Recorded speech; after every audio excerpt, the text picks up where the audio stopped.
Welcome to Stuff You Missed in History Class, a production of iHeartRadio.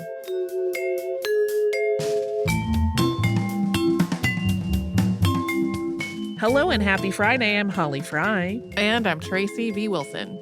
We talked about Altina Schinasi this week. We sure did. I highly recommend that documentary to anybody who is interested in more about her. It's called Altina. Here's what's really interesting about it to me. I got it kind of late in the game. For a behind the scenes, I was feeling a little under the weather earlier this week, and I didn't finish the episode in time for our regular recording, which worked out great because it gave it time for this documentary to finally get to me. Nice. And so I had extra stuff, which was great. But the thing that's really interesting about it is that I think because it was made by members of her family who knew her, they skip over a lot of key moments in her life. Mm-hmm. Just because I think they think everybody knows that, or like that seems like, of course everybody knows that she's doing this at this time. But then it means that the whole thing is fleshed out with a lot of other stuff that you don't get in other places, which is great. Mm-hmm. I will say this too, both her ex-husband Charlie and her husband at the time of her death, Tino, are interviewed in it for long periods of time. And, they both speak so lovingly about her. And I feel like she is a person that it might have been easy when we look at the facts of her relationships and how she, transferred from one person to another after having an affair, et cetera, and think negatively about her. These people did not. Like, her ex-husband Charlie talked about her with such love and reverence and never any bitterness about it, which is really interesting. And I don't know if that's testament to who she was. Yeah. That if you loved her, you knew she had a free spirit element to her, and that was part of the deal. But it was really quite a sweet thing to see. Her sisters. Yeah. We don't know much about them. No. Because she didn't seem to like them all that much. Ooh. Like, she actually kind of says something really mean about one of her sisters. Like, basically, they were more interested in continuing the sort of life they were raised in. They wanted to marry well and be society wives. And, okay, that's fine. Although she kind of suggests that one really turned into quite a piece of work. But they're, left out. I don't know if they were no contact or low contact or what, but they don't seem to be involved in any of this stuff. I can imagine that if your life involved a mansion and then it involved an entire floor of a hotel, it might be really hard to imagine a different life than that being satisfying. Yeah. Not to excuse any kind of behavior. I just I think you just have a different point of view on how the world works. And yeah. I mean, Altina is the outlier who was like, no, I'd like to get a job and do some stuff. I know. I'm fine. It's also interesting in a situation like that documentary where you get different perspectives to hear how differently people perceived her as a mother. A lot of people are like, I don't know why she ever had kids. That didn't seem to fit with her life. She didn't really seem to want kids. Although others are like, she adored those boys. They were her everything. It's a very weird, the way that anybody, especially if you have in any kind of conflicted relationship with a parent, I know I've had that. I often feel like my dad is not very enthusiastic about me, but then I'll talk to one of his friends and they're like, no, he sings your praises. And I'm like, are you being nice to me? Or did we just have a very different, Yeah. So I think that's part of it. I will say her first husband, Morris Sanders, who died pretty young, it sounds as though he really had to grapple with alcoholism. But she does speak of him, even though she says he was a terrible husband to her. She is very quick to point out that he was actually a very good father, and that, once they were living separately, he would call the kids every single night and read them their bedtime story over the phone, which is sort of sweet. I promised that I would talk about a story involving the mob. Yeah. And so it sounded like a fun story involving the mob? It's funny. Okay. Okay. So when she had her sunglasses factory in Los Angeles, she tells the story in the documentary, and it's really funny that these two guys came by one day, and they were kind of like, they were basically doing the mob shakedown. They were like, this is a nice little place you got here. It'd be a shame if something happened to it. We could protect you. She did not understand what was going on at all. She was like, Okay. no, I'm good. I think we're fine. Like, she just Yeah. was not, didn't, it wasn't that she was like, I'm not playing your game. She did not understand that the game was being played. I love that. And that it wasn't until later that she realized what had happened. And that was probably a factor in the shutting down of the factory. Like, she already hated it, but it was like, and if I got to deal with this is just one more thing Not I don't gonna want happen. to, I don't want to handle. So, that is a very interesting thing. Her husband, Charlie, who was working on the MLK documentary with her, was so clearly committed to that cause. And he talks about them. I think they were in Alabama. They went to church services that Dr. King was giving as a guest pastor, and they spent time with him and his family and like their circle. And he was like, I didn't know how they were going to perceive us. Like, oh, sure. Here is, my wife, a rich Jewish artist, and me, a political scientist who is the whitest of white guys, coming in and saying, we want to help tell your story. And we didn't know how we were going to be greeted. And he said that that community was more welcoming to them than many of the white social circles that they ran in. And he was so touched by it, which was lovely. It was just a sweet story. He seems like the sweetest human on the planet, truthfully. Her fourth husband, Celestino, Tino, clearly adored her and admired her. But he gave this quote that was really, really fascinating to me. He said, I always remained her employee. I was married to her, but I wasn't her husband. I was her employee, companion, and guardian. And like, it's, I think part of it is, and I want to keep in mind too, he is a Spanish speaker. So everything we're getting on that is through subtitles. So I don't know if there's a translation thing because my Spanish is not in any way to a point where I could pick that out. It seems like it's an issue of reverence for him. There was such a big age gap. And he also noted that he never used the informal address of her in Spanish, always the formal, even when they had been together for years and years and years. It's very interesting to me. She commanded a lot of respect. Yeah. And she seems super interesting. I am floored by, again, the casual way she would just be like, well, I just really wanted to have a lot of sex and I needed to have that affair. Just and gonna I'm like, have to have an affair now. What? I will admit, right? This is a thing that I don't want to sound judgy, but that's like a thing that like gets my hackles up. I'm like, no, cheaters, no. Yeah. But you can't, I couldn't even find myself disliking her. She seemed to see it all so clearly. Right. She fascinates me utterly. Utterly. I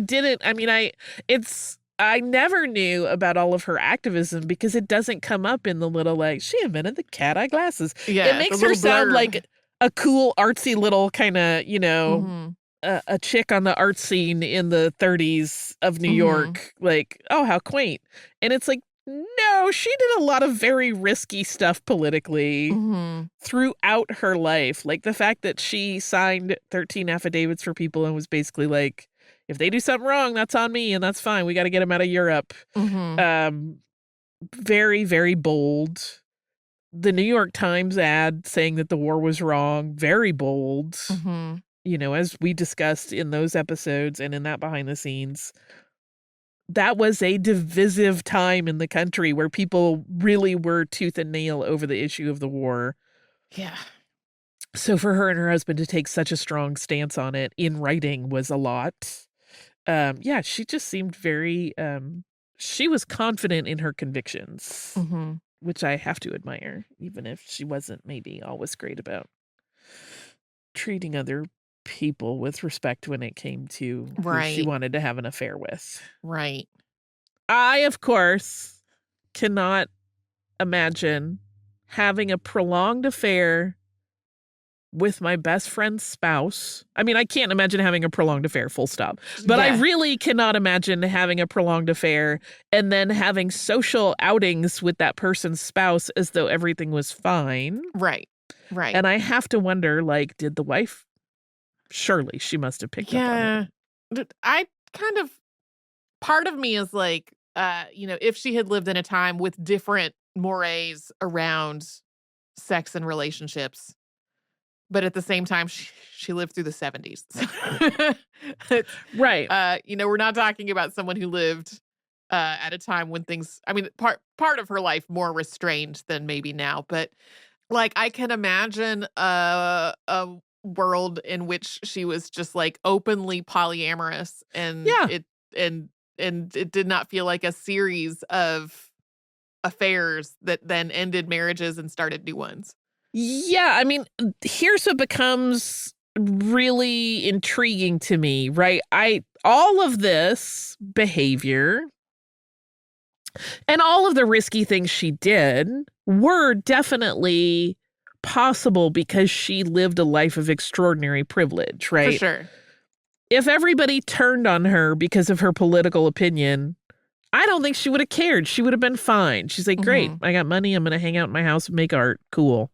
So that's part of it. It was risky, but it wasn't the same level of risky as it would be for other people. But I also think that offers her this odd sense of remove when it came to having affairs and whatnot. It would be like, well, yes, socially this will blow up, but my life will be fine. I can still go about I think it may have given her subconsciously. I don't think she would have been conscious of it. But I think it gave her like a remove from concern about the morality of it. Because it's like, well, I have money. I'm fine. I'm good. I can just keep making art. I'm gonna paint. I would lose a friend, but it's okay. It's wild to me. It's very wild to me on many levels. But she is an intriguing person. It is also funny, I will say, how many of the people interviewed in that documentary talk about these aspects of her personality that were maybe not the easiest, but they still talk about her with so much love and adoration that she seems like she must have been a truly wonderful human who, just like other humans, is flawed in a variety of ways. And that one is a particularly problematic flaw for a lot of people. I'm not trying to brush it under the rug, but that they just all loved her so much. It was like, well, that's Altina. Yeah. We mentioned too that she went by Tina a lot of the time. Right. I found myself having a hard time calling her that, which I had written into the outline in some places, and then I just stopped doing it. And then when I saw that documentary and her husband Tino talking about how he never addressed her in the informal, I was like, I think I understand this a little bit. Sure. It doesn't feel right to be so familiar with her for some reason. And apparently even the people closest to her felt that way. It's very cute. One of her neighbors from Santa Fe talks about she and Tino had their house, and then down the hill, a couple houses away, they had bought another house that they made their art studio, and how every morning they would walk down the hill hand in hand together to go to work, and how charming everyone found it because they were obviously very, very deeply devoted to one another, which I find really interesting because that's the one marriage that all of her social circle was like, what are you doing? This doesn't make any sense. Like, this isn't. Do you just want a younger man for the stamina? Like, what's going on here? But they clearly were emotionally completely connected, which is really lovely. See, listen, you gotta try several times sometimes to get it right, I guess. She did in the end. Her last marriage seems like it was very good. And her second marriage, I think, was very, very good. Had he not died, I'm sure they would have been together for the rest of their lives. Right. Yeah. Anyway, Altina Schinasi, you intrigue and fascinate me, and I can't help but admire you, even as I make kind of cringy faces about some of the things you did.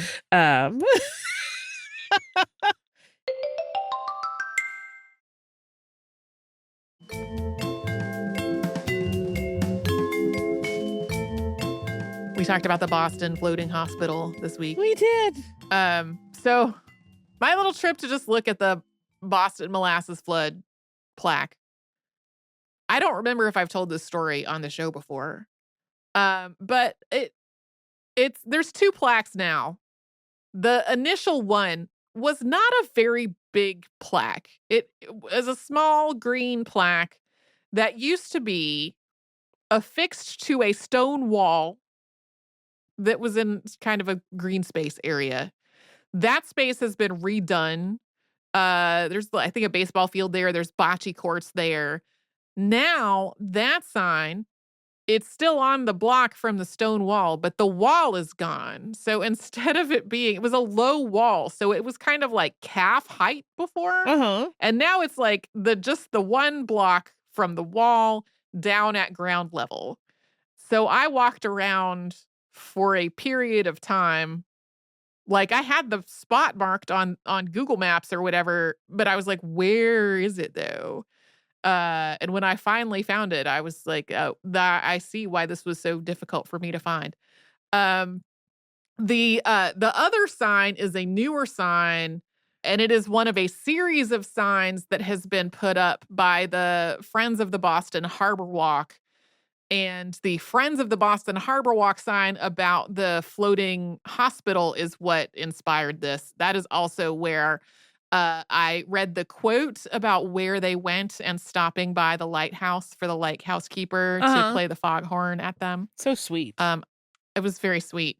So I was very glad that I just, I don't remember exactly what I was doing, but I had a little time that I didn't want to just sit there in North Station doing nothing. It was a pretty day. This is a pretty area to walk around right there by the water. Something I found in the research that I just found so funny that I'm now going to share with all of you is a dispute from the pages of the American Journal of Nursing circa 1911. So the first letter to the editor, the letter to the editor from the American Journal of Nursing, it's titled Boston Floating Hospital. Dear editor, in the June number of the journal, I read an advertisement of the Boston Floating Hospital and went there this last summer to take a postgraduate course. There was one thing which I was surprised to find, and that was that the nurses were expected to go from the hotel where they had their rooms down on the streetcar to the dock in their uniforms. It did seem to me that after so much has been written in our journals and so much has been said in our county and state associations about the nurse appearing on the street in the sick room uniform, that this state of things should not be allowed. A great many of the nurses did object. It was very hot and often too hot to wear coats, but some of us did swelter and wore our long coats. I wondered after I got there if the journal knew of the state of affairs, if it would advertise such a hospital. Of course, conditions differ in different parts of the country. I know that in our state, we are very careful in admitting graduates of hospitals to our state association where nurses are allowed to go on the street in uniform. Mary I. Hall. So that was followed by a note from the editor, published just below it, which said, while we disapprove on general principles of the wearing of the uniform on the street, we should hardly consider this a vital question in considering the practical value of the graduate experience to be gained from the course as advertised.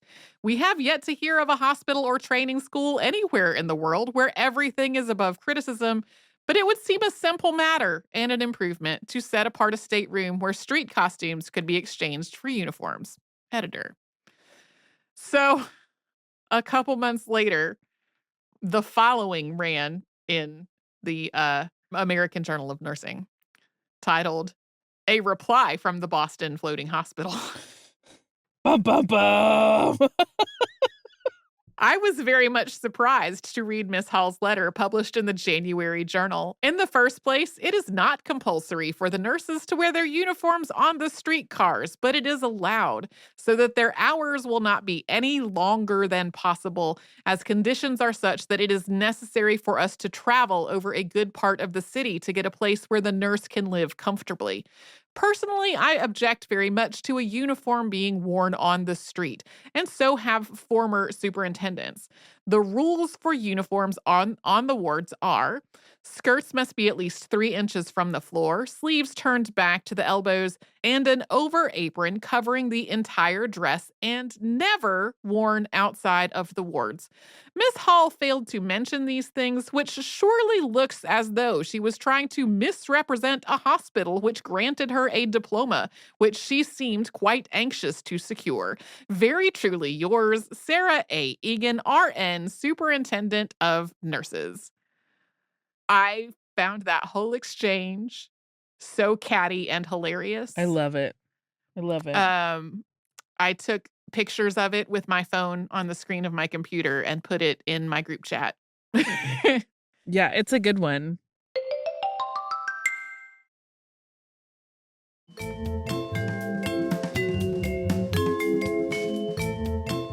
I have so many thoughts. Yeah. Are you gonna share them? Or are they inside thoughts? Some of them are inside thoughts just because they're not suitable for this podcast because they involve a lot of swearing. But I also we know these people. Oh, sure. Yeah. Who will, and I never listen. I don't know what goes on in someone else's head. The older I get, the more I realize that I feel like my perception of the world is often very different from the people around me.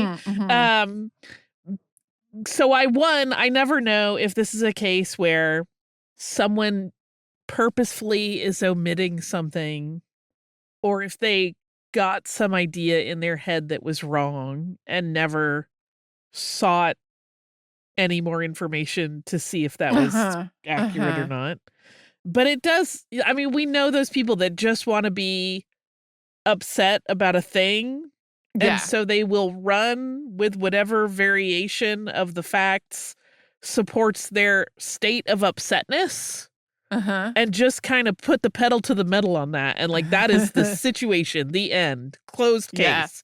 And I just, and then the response makes me think maybe she was kind of a pill while she was there in her program. Maybe so. And they were like, ugh, this chick again.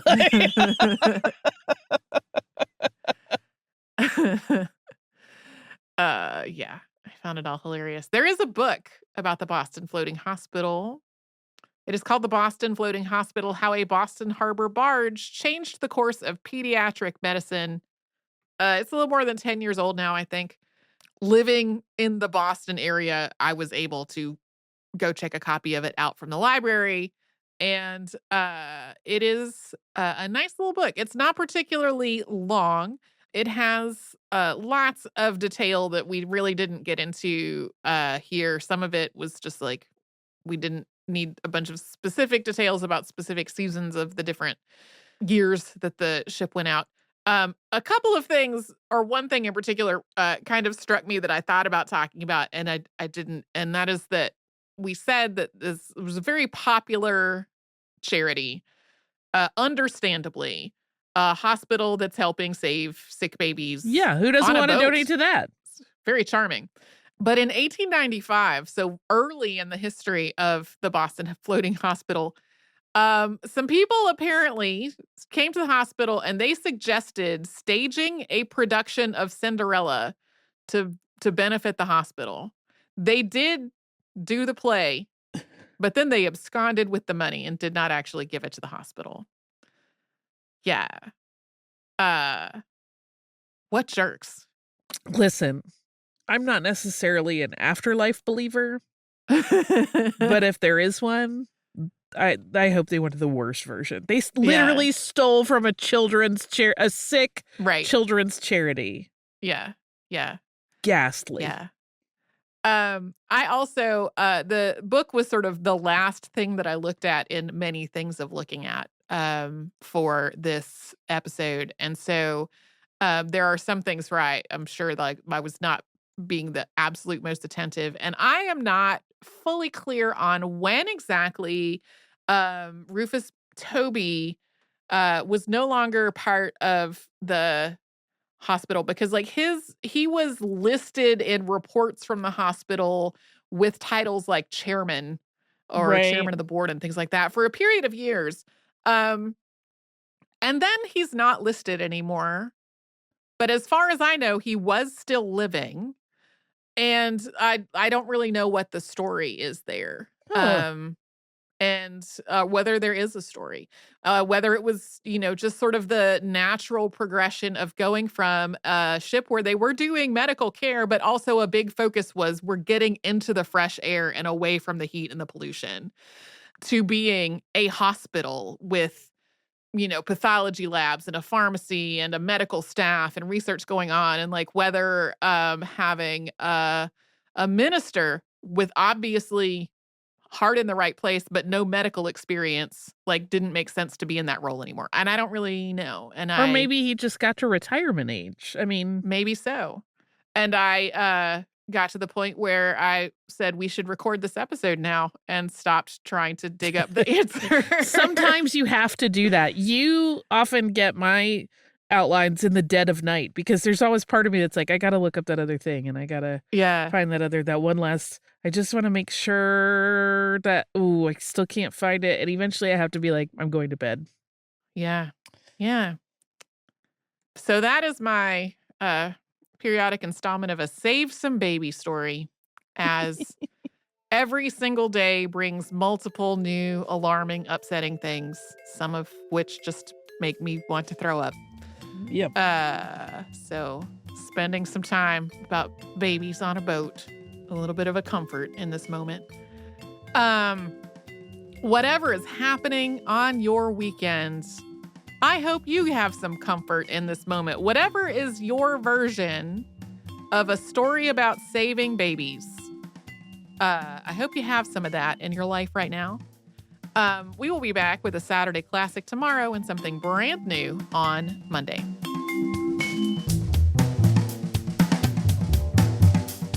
Stuff You Missed in History Class is a production of iHeartRadio. For more podcasts from iHeartRadio, visit the iHeartRadio app, Apple Podcasts, or wherever you listen to your favorite shows.